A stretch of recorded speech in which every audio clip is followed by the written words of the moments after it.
Hello everyone, welcome to my channel. তো বলো সবাই কেমন আছো? আশা করি সবাই অনেক ভালো আছো আর আমিও অনেকই ভালো আছি। আজকে তো একটা স্পেশাল ডে, আমার লাইফের স্পেশাল ডে এটা বলা যায়। সবাই বাড়ির লোকজন এক জায়গায় হয়ে বিশাল বড় একটা ডিসিশন নেওয়ার ডে। তোমরা আশা করি একটু হলেও গেস করতে পারছো এটা কি হচ্ছে।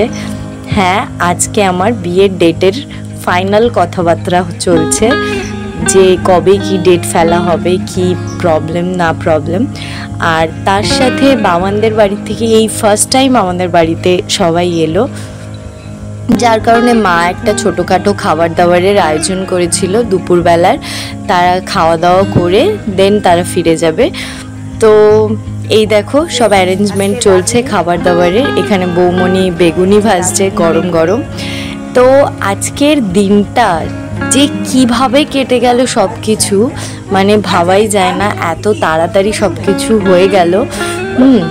মানে সবাই খুবই ব্যস্ত ছিলাম সকাল থেকে, প্রচুর গোছানো গাছানি এই সমস্ত করে রান্না বান্না করে খুব একটা প্রেশারে ছিল সারা দিনটা।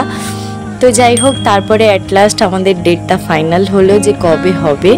তোমাদেরকে আমি খুব শিগগির সেটা জানাবো। আর এখানে দেখো, তোমরা কিন্তু সব সময় হয়তো দেখেছো যে কোনো অনুষ্ঠানে এই হলুদ বাটা বলো, পান সুপারি দেওয়া বলো, এগুলো কিন্তু মেয়েরাই করে জেনারেলি, ওদের কাজ হয় এটা। বাট আমার বাড়িতে দেখো, আমার দুই দাদা ভাই আর ভাই দুজন মিলে কিন্তু পুরো রিচুয়ালসটা করছে। তো আমি তো এটা নিয়ে খুব হাসাহাসি করছিলাম। আমি বলছিলাম হ্যাঁ, তোরা দুজন এই পান সুপারি আর হলুদ নিয়ে দাঁড়িয়ে থাক।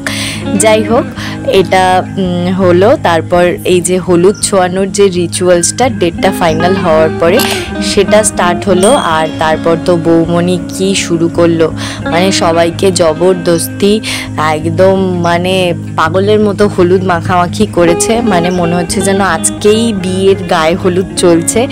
সেই রকমভাবে জোর জবরদস্তি আমাকে, বাবানকে, সবাইকে মুখে ডলে ডলে হলুদ লাগিয়েছে।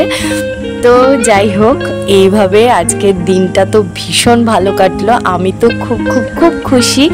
হ্যাঁ, মানে এত তাড়াতাড়ি যে এত কিছু হয়ে যাবে আমি এটা কখনোই ভাবতে পারিনি।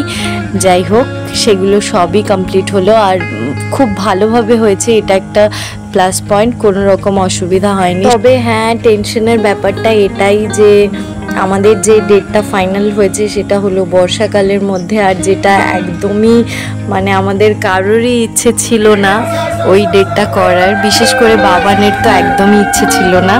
বাবান বারবার বলছে যে ওই দিন যদি প্রচণ্ড পরিমাণ বৃষ্টি হয় তাহলে কি হবে, পুরো ব্যাপারটাই সমস্ত কিছু নষ্ট হয়ে যাবে। তো যাই হোক, দিদি তারপর আমার মেজো কাকি সবাই বলছে কোনো অসুবিধা হবে না, দেখিস সব ঠিকঠাকভাবে হয়ে যাবে। তো ওদের কথা শুনে যাই হোক আমরা তারপর কিছুটা কনভিন্স হলাম যে চলো তাহলে ওই ডেটটাই, যখন সব কিছুর মানে ঠিকঠাকভাবে ওই ডেটটাই আমাদের মানে অ্যাপ্রোপ্রিয়েট হচ্ছে। বাকি অনেক রকম সমস্যা থাকে না, বাবা মায়ের বিয়ের মাসে হবে না, তারপর মেয়ের জন্মমাস, ছেলের জন্মমাস, অনেক কিছু থাকে। তো সেই সমস্ত সব কিছুর দিক থেকে দেখা গেলে ওই ডেটটাই আমাদের ঠিকঠাক হচ্ছিল। তো সেই জন্য হলো। যাই হোক, আর এখন তো বাবানরা ফিরে যাবে, কেন কি অনেকটা দূরে যেতে হবে। ওই জন্য ওদেরকে সব কিছু দিদি দাদাভাই মিলে রেডি করে দিচ্ছে ব্যাগপত্র, যে কিভাবে নিয়ে যাবে, যেহেতু অনেকটা দূর যেতে হবে, তাও আবার ট্রেনে করে।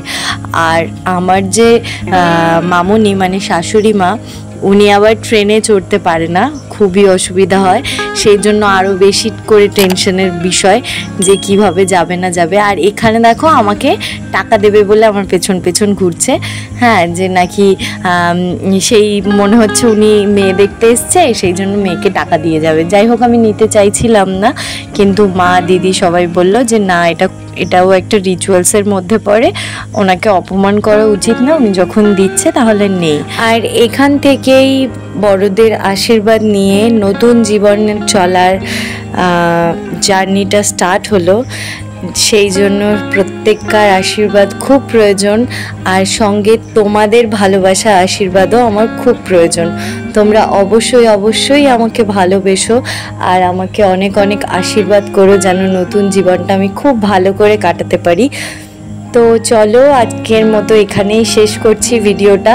অনেকটা একটু বড়ই হয়ে গেল ভিডিওটা, যদিও তোমাদেরকে আমি এই ইনফরমেশনটা না দিয়ে পারছিলাম না, যেহেতু আমি তোমাদের সাথে সব কিছু শেয়ার করি সেই জন্য এই ভিডিওটাও তোমাদের সাথে শেয়ার করলাম। আশা করি সবার থেকে অনেক অনেক ভালোবাসা পাবো। তো চলো আজকের মতো এখানেই শেষ করছি ভিডিওটা। টাটা, সবাই ভালো থেকো, সুস্থ থেকো।